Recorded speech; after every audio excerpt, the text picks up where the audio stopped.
welcome back to the channel. I hope you're all doing well out there. And today we're going back to the 90s for one of the films that's considered the holy trinity of Nicolas Cage movies, his action movies of the 90s. But before we get into it, do me a favor. Like, comment, and subscribe. I greatly would appreciate that. Also, as always, a shameless plug for my TeePublic store. I'll leave a link for that in the description box below. And yes, we are going back to 1997 for Con Air. Yes, this was the second film in the holy trinity of Nick Cage action movies. Yes, Nick Cage was, for a short time, an action star, and the world is all better for it. This movie came out June 6th of 1997. I actually saw it Friday opening night. My good friend Bob, and I've always liked this movie, but we're gonna go into this, and I'll give it a score at the end.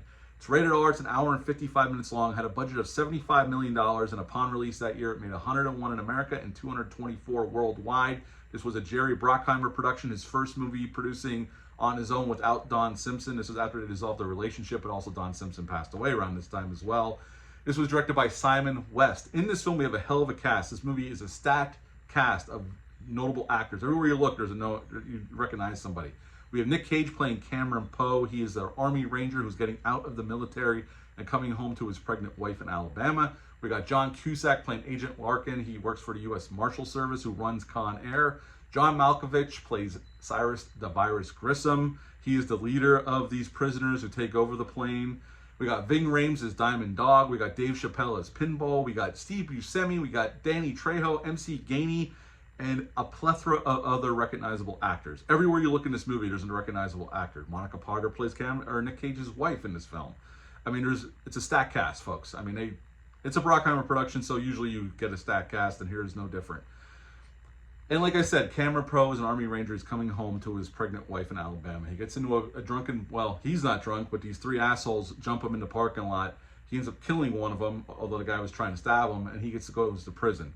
Gets paroled, and he's on his way home through Con Air to Alabama, where he's on this plane with the worst of the worst because they're opening a new Supermax prison in Alabama, and that's where all these guys are going.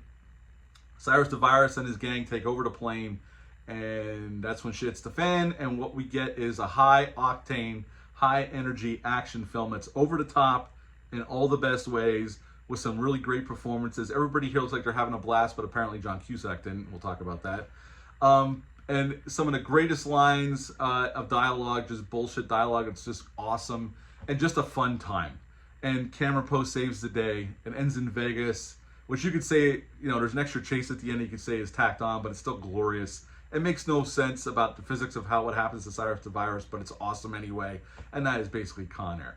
What to like about this film? The cast. The cast is awesome. It looks like everybody's having a goddamn blast on set, except for John Cusack. He hates this movie, and he said he had a miserable time doing it, and he only did it so he could have more clout to make some of his more indie movies. I like John Cusack as an actor. I don't know how he couldn't have had fun making this movie, but he doesn't look fondly back on the making of this movie. But everybody else seems to have had a good time. Even John Malkovich said he had a blast. He goes, it's not a smart movie, it's not a serious movie, but it's a fun one. And you could tell, it looks like the whole cast was having a blast here.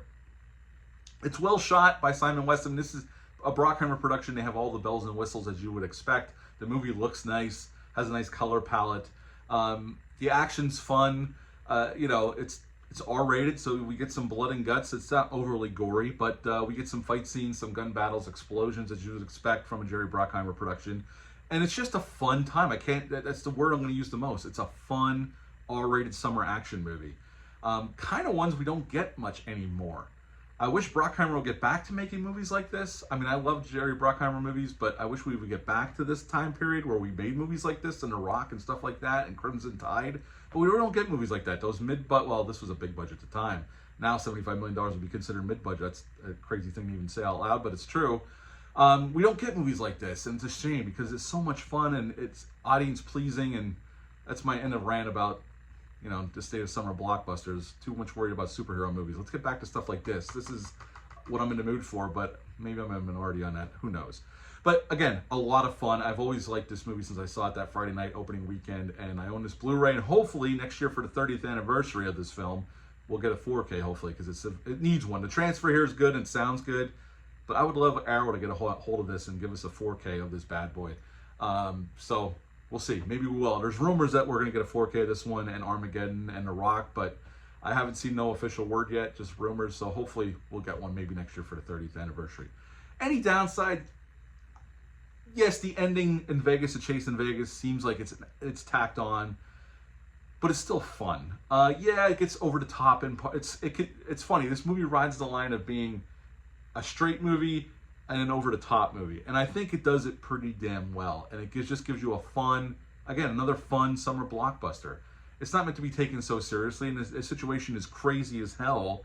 And you know, John Malkovich is great here, but he's spouting some of the most insane shit. But it's so much fun, and he's so good at it.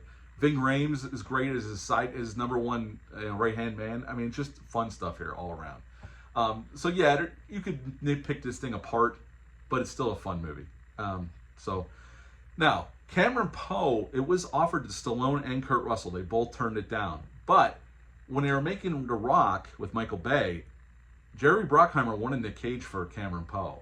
So he gave the script to Cage. 2 days later, Cage came to Bruckheimer and said, "I'll do it." And they went, as soon as they got done doing The Rock, they were off making this movie, because this movie came out the next summer after The Rock came out. Dave Chappelle improvised pretty much all of his lines. I said about 95% of his lines were improv by Dave Chappelle, which you would imagine that's why they hired him. And the reason this is part of Nick Cage's holy trinity of action films, because The Rock came out in 96, this came out to being in June of 97, and later that month in June, as a matter of fact, June 27th, we would get John Woo's American masterpiece, Face Off, that summer.